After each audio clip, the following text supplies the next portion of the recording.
¿Cómo están? Muy buenos días. Gracias por acompañarnos este 26 de diciembre del año 2025. Lo prometido es deuda. Aquí estamos con ustedes. Les reitero, hoy a las 11 es grabado.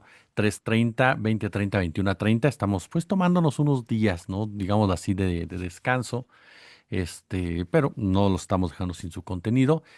Hoy a las 4:45 en el canal de entrevistas está el final del primer capítulo de estas cápsulas que nos dejó el maestro Retana Yarto sobre las estrategias de seguridad en América Latina. Cierra el ciclo Argentina. Y la próxima semana platicaremos con ustedes de Brasil, por cierto, muy interesantes, no se las pierda, por favor.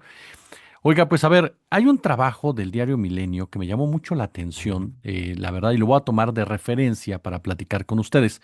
Es En busca de su Milei, Trump o Bolsonaro, la ultraderecha en México en periodo de incubación.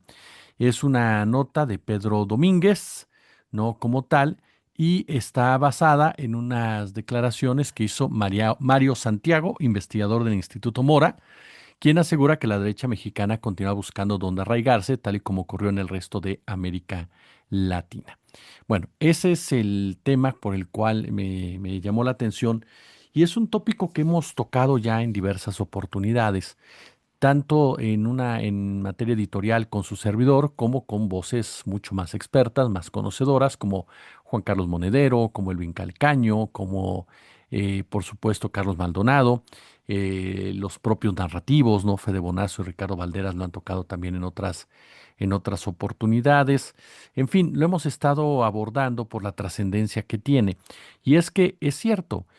César Pineda, por supuesto, César Pineda ha hablado muchísimo del tema de la ultraderecha en este canal. Y hay una frase de César con la cual yo comulgo.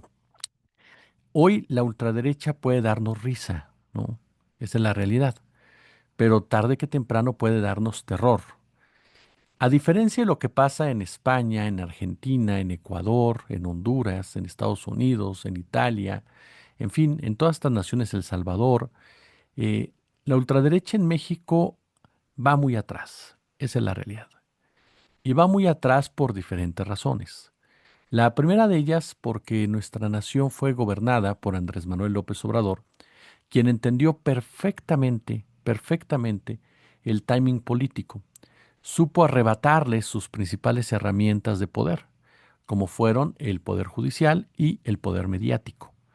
Al quitárselas, impidió en todos los sentidos que pudieran resarcir, ¿no?, sus posturas, que pudieran ubicarse en posiciones mucho más competitivas. Y no solamente eso, Andrés Manuel López Obrador los combatió con mucho ahínco, a tal grado que los evidenciaba cada mañana sin tener enfrente una respuesta. ¿Por qué?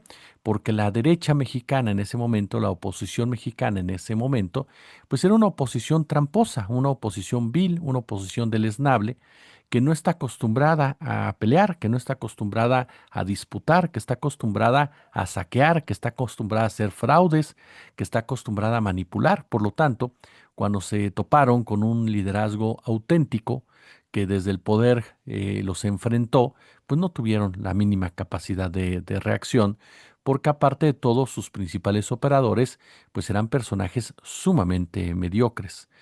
Eso por un lado. Segundo, Andrés Manuel empezó lo que es la famosa batalla cultural para romper el ciclo neoliberal. Lo hemos dicho en otras oportunidades. El éxito del neoliberalismo en su imposición en el mundo entero se basó en dos vertientes, la fuerza y la comunicación. En el caso de la fuerza, con acciones que en México también se padecieron, brutales, de total represión, persecución, lo que vimos en la mal llamada Guerra Sucia, lo que vimos en Chiapas, en Guerrero, lo que vimos, por supuesto, en las épocas de Cedillo, lo que vimos con Carlos Salinas de Gortari, con Fox y su persecución en contra de activistas. Bueno, Calderón y Peña Nieto fueron ya el acabose, pero fueron actos verdaderamente violentos para poder consolidar al neoliberalismo en sus diferentes facetas. Lo hemos platicado mucho en los últimos días, ayer por la noche también lo tocamos. Muchas de las reacciones de Cedillo en contra del zapatismo, en contra de las comunidades originarias, en contra de las normales rurales, eran porque son realmente aquellos que se oponen a un sistema como el neoliberal. son un modelo totalmente distinto, son un modelo que apuesta a una salida no de desarrollo, no desarrollista, sino de desarrollo conjunto. Y por lo mismo se vuelven en un enemigo al que hay que someter y al que hay que aplastar con toda la fuerza para que no te generen unas verdaderas grietas en tu estructura que conlleven a la implosión de tu imperio. Entonces, el neoliberalismo se impuso con la violencia, pero también mucho con la comunicación. Se consolidó el tema meritocrático, el tema aspiracional, no solo a través del noticiero de la noche, que muchos cometen ese error de pensar que noticias es la única arma que está en disputa. No, noticias es tal vez, sí, en el papel juega un papel, en el papel es importante, pero en la proyección y en el alcance no es el protagonista.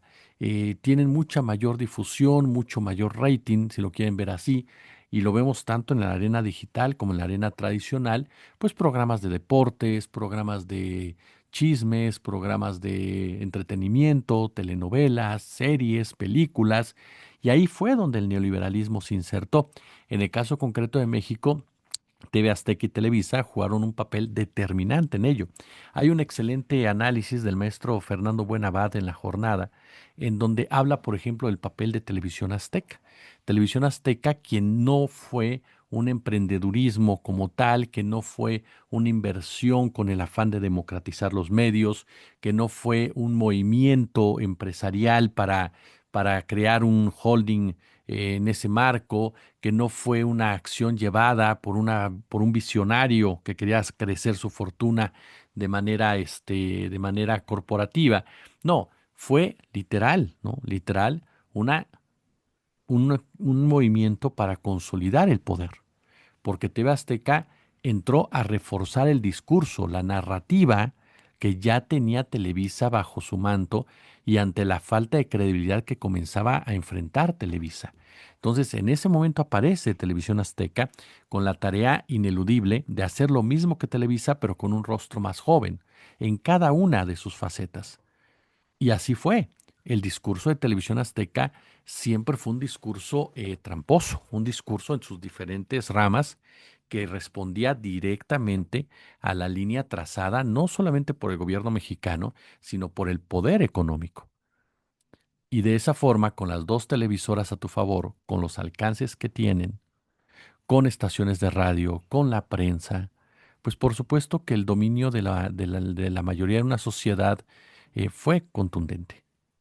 La segregación de las comunidades originarias, la segregación de los más pobres, era una cuestión incluso hasta estratégica, porque así mantenías una sociedad jerarquizada. Mientras colonizabas a la parte media, podías someter a los de abajo, incluso someterlos con los mismos integrantes de la parte media. López Obrador lo entendió, supo muy bien que había que arrebatarle ese discurso, que había que arrebatar esa narrativa, que había que hacerle ver a la gente que el neoliberalismo había sido sumamente dañino, que la meritocracia y el aspiracionismo no apelaban en ningún momento al mérito ni a la aspiración, sino más bien a costumbres, a culturas y a formas de pensar totalmente inhumanas y deleznables, que eran parte de una competitividad feroz, pero completamente falsa. Ajá, porque nunca ha habido una competencia real. No puede haber una competencia real cuando hay millones de personas que tienen hambre, cuando hay millones de personas que no estudian, cuando hay millones de personas que trabajan para poder sobrevivir siendo niños. No la puede haber. Por eso cuando tú escuchas cosas como es pobre porque quiere o es pobre porque no le echa ganas o no hizo lo que tenía que hacer en su carrera o no trabaja de lo que estudió porque no tiene deseos de hacerlo, esa es una falacia meritocrática que lo dice gente que no logra aceptar que nadie le está cuestionando a ella, sino al sistema, el sistema del cual fueron beneficiados. Pero eso fue parte de lo que insertó el neoliberalismo en las personas. Y eso fue parte medular precisamente para consolidarse. Y eso fue lo que Andrés Manuel comenzó a resquebrajar. Claudia Sheinbaum llega con mucha fuerza, sin duda alguna, manteniendo el tema de las mañaneras, manteniendo discursos, manteniendo posturas. Y eso mantiene a la ultraderecha, a la derecha primero y a la ultraderecha, en el suelo, derrotados moralmente. Cuando López Obrador dijo, es una oposición derrotada moralmente. No era una frase cualquiera. Lo hemos dicho en otras ocasiones. En la guerra no basta con que tú le ganes a tu enemigo. No basta con que ya lo derrotaste. No, le tienes que ganar moralmente. Lo tienes que, si no destruir, sí someter moralmente. Porque en ese instante no tiene ya la forma de responder. No tiene la forma ya de levantar cabeza. Porque no tiene las agallas, ni tiene la autoridad, ni tiene las bases suficientes para ello. Ya no tiene la credibilidad. Y sin credibilidad es durísimo poder hacer otra cosa. De ahí me parece que eso es por lo que nos encontramos en la actualidad. Sin embargo, a pesar de todo, no podemos confiarnos en ningún sentido, porque la ultraderecha ya centró su interés en México. Ya no es solamente la derecha de Alito o la derecha de esta Lili Telle, perdón, de Xochitl o la derecha de Kenia. No, ya es la ultraderecha internacional, la que sabe que México es un escenario fundamental para su propia sobrevivencia. Y eso lo saben porque todo parte de los Estados Unidos, del propio Donald Trump, de sus asesores. Ayer Stephen Bannon abiertamente dijo, si no ganamos las elecciones del 2026 y perdemos las del 2028, varios de nosotros nos vamos a ir a la cárcel. Así es, todos ellos son una bola de criminales, de delincuentes. Pero el punto al que me refiero con eso es que saben bien la trascendencia de ganar, sea como sea, los próximos comicios, dentro y fuera de los Estados Unidos, para poder garantizar una estructura de poder que le permita sobrevivir a las oligarquías neofascistas. Por eso la ultraderecha está tan interesada en México, porque es un punto clave para el ingreso chino, el ingreso de Rusia, para evitar que el modelo que ha aplicado el obradorismo y que le ha dado continuidad al claudismo, que es un modelo diferente al neoliberalismo como tal, se pueda llevar a cabo en otras zonas en donde se ponga en riesgo la forma de hacerlas. Hoy por hoy sus personajes son bastante grises. Le decía ayer por la noche que no hay liderazgos ahorita realmente importantes en la oposición, pero los están creando, los están buscando, los están diseñando, así como una especie de pincel. Aplican algo que el maestro Carlos Facio citaba de Donald Trump. Lanzan el ataque, se esperan a ver la respuesta del enemigo, la reacción ciudadana y van aprendiendo para lanzar un segundo ataque más perfeccionado. Y van aprendiendo, y van aprendiendo. Le van a apostar a continuar con las campañas de desprestigio en contra de la 4T, eso es un hecho innegable. Le van a apostar al alcance de las mismas, a estrategias mejor sincronizadas en materia de nado sincronizado, a exacerbar los errores de la 4T, las falancias las debilidades de la 4T. Se van a unir a personajes dentro de la 4T que no quieren ninguna transformación, que quieren mantener sus cotos de poder, se van a unir a ellos, acuérdense de mí, y van a empezar a operar dentro de la propia 4T para desprestigiar a la propia 4T. Y un factor que es fundamental en ello, ¿no? Van a tratar de sabotear a la 4T.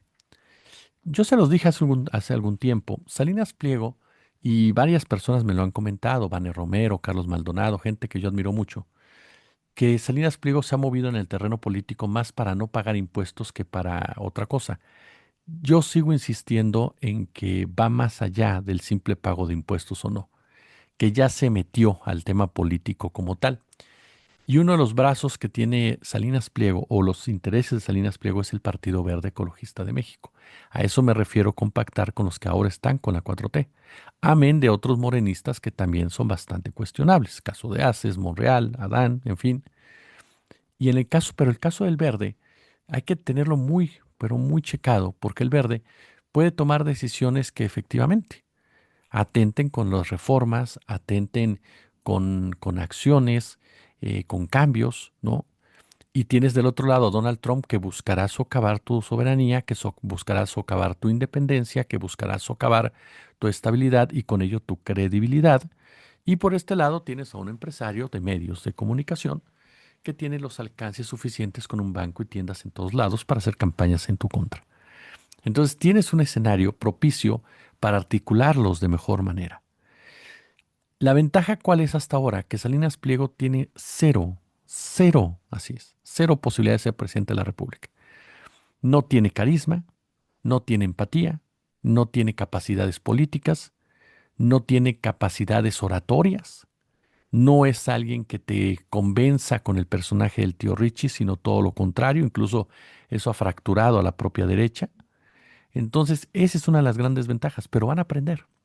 Porque mire, hay una mentira que la ultraderecha ha repetido tanto que muchos ya la aceptan como verdad, que son víctimas de censura, por ejemplo, que los silencian, que el sistema los persigue. Pero basta mirar realmente con un poco de honestidad para entender qué ocurre en este país, en ese marco. Y es exactamente lo contrario. Si usted analiza las posturas de persecución de Ciro, de Azucena, de Raimundo, de Héctor de Mauleón, Aguilar Camín, Carlos Broso y demás, se dará cuenta que no tienen un solo argumento. No hay un solo sustento que hable de censura, ni uno solo, en el caso de ellos. Hay otros estados donde sí, caso de Puebla, Campeche, ya lo hemos denunciado. Pero en el caso concreto de estos periodistas que son los que más alarde hacen de la presunta censura del Estado, lo hacen más para golpetear que porque realmente se haya buscado alguna vez silenciarlos de cualquier forma posible. Incluso aquí hemos planteado esa hipótesis de que el atentado contra Ciro Gómez Leiva fue un atentado fabricado desde la propia derecha. No con eso estoy diciendo que Ciro supiera. Yo saco a Ciro de esa ecuación. A mí me parece que fue la propia derecha la que llevó a cabo una acción de esa naturaleza para generar inestabilidad, más que más que otra cosa. Pero lo cierto en toda esta realidad es que no hay una cuestión de censura. ¿Qué dice Salinas Pliego? Me persiguen, soy un perseguido político. ¿Qué ha dicho el propio Donald Trump? Soy un perseguido, soy una víctima, ajá, de un sistema. ¿Qué ha dicho el propio Noboa? ¿Qué ha dicho Milei, por ejemplo? ¿Qué ha dicho Bolsonaro? Somos víctimas de esta persecución. La ultraderecha no busca ni lucha la libertad de expresión, lucha por el monopolio del discurso. Y eso es algo que van a tratar de rescatar y de retomar. El monopolio del discurso. No es una estrategia nueva, para nada. Ya la vimos en la época neoliberal de principios de este siglo y finales del anterior, pero cada vez es más sofisticada porque manipulan, desinforman, censuran y se van presentando como paladines de la libertad, ¿no? Una libertad, eh, claro, ¿no? Entendida como el derecho a imponer su versión del mundo sin ser cuestionados. Y para ello, fíjese lo que son las cosas, ¿en dónde está uno de sus puntos fundamentales? En el borramiento de la memoria histórica, como nos decía el maestro Monedero. La ultraderecha no llega al poder únicamente por el voto del miedo o porque usted esté enojado socialmente. Llega sobre todo cuando logra romper el hilo de la memoria histórica. Ajá. Cuando una sociedad deja de recordar de dónde vienen sus derechos, quiénes lucharon por ellos y contra qué horrores se conquistaron. Y entonces queda disponible para que el pasado regrese disfrazado de novedad, para que te digan yo sí puedo con la violencia cuando ellos han generado la propia violencia, cuando ellos son promotores de esa violencia, cuando ellos son los que mueven esa violencia en algunos casos. Te hablan, yo sí puedo resolver los problemas económicos cuando ellos generan las crisis porque ellos son los que tienen el aparato productivo a su favor. La ultraderecha, recuérdalo, y la derecha son los empresarios. Ajá. Son los que tienen el control de la producción. Entonces, muchas crisis se generan por ellos mismos, por el mismo sistema económico que manejan. Por lo tanto, en esos dos patas, ellos tienen el control. Y por eso te ofrecen resolverlo, porque ya incendiaron la pradera lo suficiente y lo van a tratar de hacer en México. En el tema de la violencia lo estamos viendo. Cómo buscan sí o sí seguir incendiando este país para tener una ganancia política electoral. Ajá. No es un error, no es una omisión, no es ignorancia espontánea. El borramiento de la memoria es una estrategia política deliberada. Veamos lo que pasó en Chile. En Chile llega un pinochetista, un hijo de nazis. Ajá. Un hombre que abiertamente le lava la cara al pinochetismo. ¿Y por qué logra esto? Porque la ultraderecha golpea tanto mediáticamente, se aprovecha de los errores de la izquierda, se aprovecha de que la izquierda no satisfaga plenamente a ciertos sectores de la población para lograr que ya no le tengas miedo a la ultraderecha. Y una parte medular la estamos viendo en México, con personajes como el Chicharito, Luisito Comunica y toda esta gama de líderes de opinión, que a lo mejor para usted y para mí me van a decir, no son líderes de opinión. No, sí son líderes de opinión. Tienen una influencia directa en una gran cantidad de la población y llevan a cabo pronunciamientos ultraconservadores para que después esos pronunciamientos usted los escuche en candidatos y candidatas y no los satanice.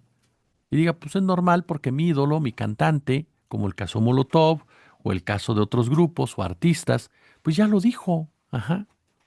Entonces no hay ser tan malo lo que me están contando. Eso es lo que pasó en Chile. En Chile hubo un borramiento de memoria histórica impresionante, aprovechándose además, claro, de un gen pinochetista que hay en un sector importante de la sociedad, como también lo hay en México. No se confíe. Son millones de personas en México que apoyan a la derecha y a la ultraderecha. Millones. Que sí pueden revertir tarde que temprano una situación de esta naturaleza. Walter Benjamin advertía que ni siquiera los muertos estarán a salvo si el enemigo vence, efectivamente. Cuando la ultraderecha vence, cuando logra reescribir el pasado, cuando logra vaciarlo de conflicto, cuando logra despojar a las víctimas y convertir a los verdugos en administradores eficientes, en patriotas incomprendidos como hace Laje en Argentina, o en simples personajes del pasado, en ese momento un país está completamente derrotado. Y es lo que tratan de hacer incluso con el 68 en México. Por eso que la Marcha del Silencio, que a Gustavo Díaz Ordaz, ¿sí me entiende? Comienzan ¿por qué? Porque ellos representan ese conservadurismo ahora, región 4, modelo 2.0. Y cuando tú se los recuerdes van a decir, no, pues si todos estos cuates eran re buenos, tú eres el que no has podido con tu discurso. Recuerde algo, y también lo decía Juan Carlos Monedero, mucha de la población, el sentido común decía, es de derecha. Por eso la izquierda tiene que trabajar más. Por eso la izquierda tiene que evitar contaminarse. Por eso la izquierda tiene que ser ejemplar. Por eso la izquierda tiene que lograr empatía. Por eso la izquierda tiene que abrazar las causas y a las víctimas. ¿Por qué? Porque a final de cuentas la mayoría de la gente tiende a inclinarse hacia el conservadurismo. Vivimos una época donde los fantasmas del pasado regresan y están vestidos con traje nuevo, con sonrisas televisivas. Y la ultraderecha y el fascismo del siglo XXI ya no marchan con uniformes militares, ya no hay saludos militares. Hoy son libertarios, son defensores de la patria, son empresarios, son cruzados contra la ideología de género, son guardianes de la libertad económica, bailan al son de YMCA, ajá. Pero bajo esa retórica moderna late la misma pulsión autoritaria, el desprecio a la diferencia, el odio al pensamiento crítico, la convicción de que el poder debe concentrarse en pocas manos bajo el argumento de salvar la nación, el repudio al pueblo, el repudio a usted y a mí, porque nos repudia la ultraderecha.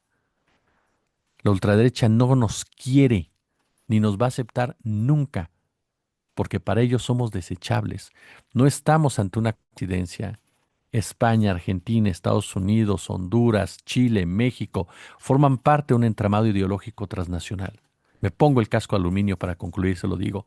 Es la misma maquinaria retórica con diferentes acentos, coordinada a través de redes sociales, medios alternativos, consultores, foros políticos que se repiten en distintos continentes.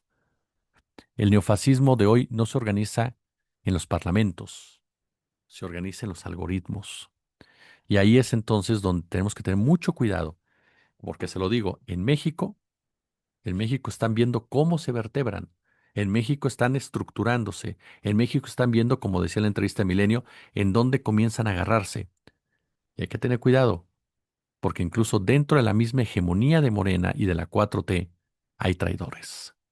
Pulgares arriba, como siempre un gusto, como siempre un placer.